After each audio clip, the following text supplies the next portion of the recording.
Hey guys, this is Samantha Franzen with Decidedly So, coming back at you today. This month we have been focused on this concept and the idea of breast cancer prevention, and we're kind of culminating the end of this month with the idea of what if, God forbid, you get the diagnosis. I want to really talk about that. So I am here today with one of my most favorite wellness-minded docs, Dr. Alexia Peake. She has been practicing for 7 years now in my community. She has a very personal story with regard to the cancer journey. I also know that she has some very non-mainstream thoughts on how we can not only find alternatives, but it also is a little counterculture, and so know that this always comes from the place of love and the journey that Dr. Peake has been through with the story of her sister. So I think one of the most important things to realize, or to try to understand at least, like, should this ever happen, preferably you understand and have done some research prior. Currently, right now, 1 in 2 men and 1 in every 3 women will experience cancer in their lifetime, and so that's not a small number. We are losing the battle against cancer. In the 1960s, I believe, or maybe it was the early 70s, President Nixon declared the war on cancer, and at that time, cancer was the 8th leading killer of Americans. Wow. Now it's the 2nd, sometimes the 1st. It flip-flops between that and heart disease. So what is cancer? And I mean, you can look at it from a genetic standpoint. It's already been proven that less than 80% of cancers are due to a genetic predisposition. Right. And really, cancers are an expression, or genes are an expression of their environment. To say that it's all genetic and whatnot, certainly there are some people that are more predisposed to melanoma, to breast cancer. Less than 5% of those diagnosed have the BRCA gene. So that being said, I think the excuse that this is all genetically related is really over-publicized, and it just kind of creates a victimhood instead of empowering people to make the changes that they need to make once they're diagnosed and even before they're diagnosed. If you had one of your wellness members come to you and say, I had a sister that was diagnosed, what would your step-by-step kind of recommendation, or if you had a perfect list that you could give that person to say, you know, here's the way to do it, what would that look like? As Sam said, my youngest sister was diagnosed with cancer when she was 21 years old. This was right at the same time that I was graduating from chiropractic college. And so I had already kind of had my views on, what I would do if I were diagnosed. The first thing I did was I called her and my mom. They were back home while I was in Texas graduating, and I begged them just to go get a second opinion.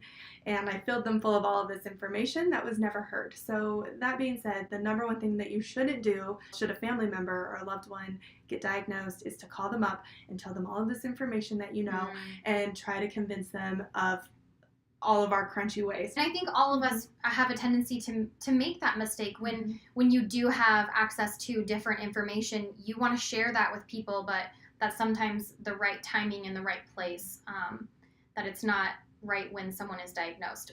The best time to have that conversation is now, before it does happen. So I cannot preface that enough. If we're going to talk about breast cancer prevention, prevention starts before there's ever a diagnosis. However, once there are resources and things that can be presented gently and lovingly, and only when that person's ready. Right. If they are with their oncologist and they love them and they trust them, that door is almost kind of closed, I think. Right. And I hate to say that, because I think that there should always be windows, but there's always opportunities for maybe other things to be introduced in addition to the chemo, radiation, surgeries, and those kind of things. One of my favorite documentaries is Cut, Poison, and Burn. That's a great one to consider and look at. One of my absolute favorites, though, and I actually own all the documentaries, but it's The Truth About Cancer. And Ty Bollinger did these. He lost several family members in such a short amount of time, and he said, you know what, this can't be a coincidence. Like, there has to be more to this. So he travels across the world and looks at all of these different alternatives, which I hate that word. I hate that I'm considered an alternative. I hate that, juicing is considered an alternative. Like, really, the first line of defense should be these natural things, I think, and then at the last resort, that's when you should look at these invasive things. Right. And so I think these are just some great resources to look at and to consider. the other thing is just to start educating yourself now. So obviously we're looking, step 1 is, educating yourself before it happens. Step 2 is doing some of the prevention things along the way. Step 3, you receive that news. And so what does that look like? The number one thing I would suggest that you do come diagnosis time is to buy a juicer. I cannot stress enough how healthy it is and how beneficial it is to get those micronutrients as quickly and efficiently and effectively into your system as what juicing does. Primarily, you want to use organic vegetables, some fruits as well, but that would be the number one thing that I would do. It is darn near impossible for cancer to grow in an alkaline environment. And so what does that look like? Fruits and veggies, for lack of a, without getting into a nutritional degree. Right. That is pretty much what you want to do. I mean, you can look on Pinterest of all places, and they have tons of stuff on how to get to a point of alkalinity as opposed to an acidic environment. Coffee really isn't as bad as we all think it is. That caffeine actually does kind of have a little bit of an immune boosting thing, but that doesn't mean that Praise the Lord. I know, praise the Lord. Coffee's available. But that doesn't mean that you need to put all the creams in it, because dairy is actually very inflammatory and creates us to be very acidic, which we don't think about. There are non-medically or non-Western medicine treatment facilities available. They're not available in the United States, however, because it's illegal in this country to say that something cures without a pharmaceutical label. So there are multitudes of medical doctors who have gone across the border, primarily to Tijuana. There just seems to be these hubs of institutes that are popping up to help people who don't want to go that conventional route. And they're also very resourceful. So what I like about it, particularly the Gerson Institute, is what I would look at if you want to do something non-conventional. They take people, if you've chosen to do chemo, radiation, or whatever first, they may even recommend like a minor surgery or something too, especially if there's lymph nodes involved or something. So the whole idea of these alternative, for lack of a better word, institutes is to basically increase your immune system. So anything that you can do to improve your immune system, plenty of sunlight, vitamin C, liquid vitamin D. So that's next step, alternative therapies that are available. Anything else that would be helpful for people to explore? Or Yeah, the next most important thing is probably mindset. Like I said, they've done studies, and people with a more hopeful outlook on their diagnosis have a higher survival rate. So whatever it is that you're doing, make sure that you believe in it and that you trust it. Right. And if you don't feel good about something, if you don't feel good about it, your oncologist, go get another one. Or reach out and find somebody. I mean, there are tons of places now versus when I first started doing this research 20 years ago that are there and available and have other resources that maybe I haven't even explored yet. Right.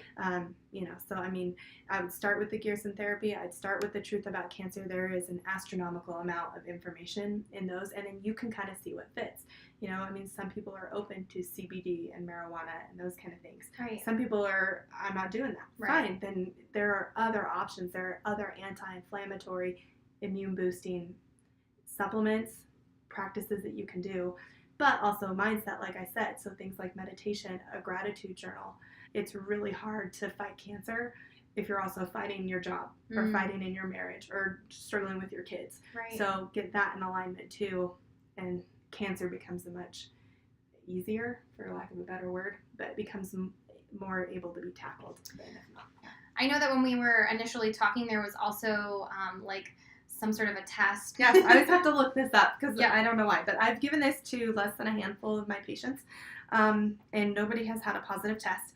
However, www.navarromedicalclinic.com has an amazing test. It is not specific, but it is very accurate. Okay. So it has about a 95% accuracy if you take once. If you do it twice, then it's a 99%.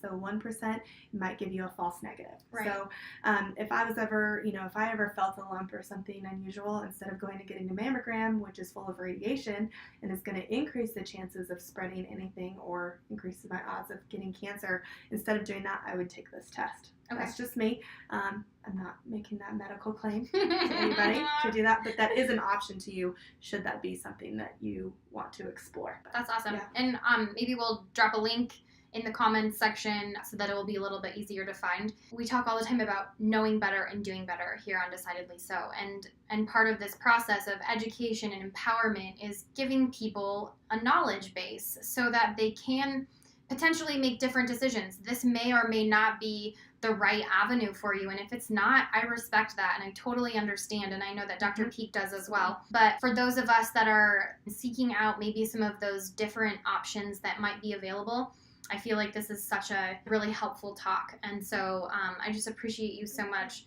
taking some time and talking us through the process and sharing your very personal story and your family journey. I know that part of that has made you who you are, and at the same time, it's not good. Yeah. So yes, I would circle you guys back to Dr. Peake if you have additional questions or you'd like to see somebody who you might be able to bounce some additional ideas off of. I know that she would be glad to see you and chat with you. And I appreciate you guys tuning in today. Thank you so much for taking the time to be open to new information. As always, take care, have a wonderful rest of your day, and we'll connect again with you guys sometime soon. Bye. Right. So, yeah, if you do early, I just said do. I've been doing that a lot like last 3 days. I just said do. Oh, nailed it. Nailed it. That's on a blooper.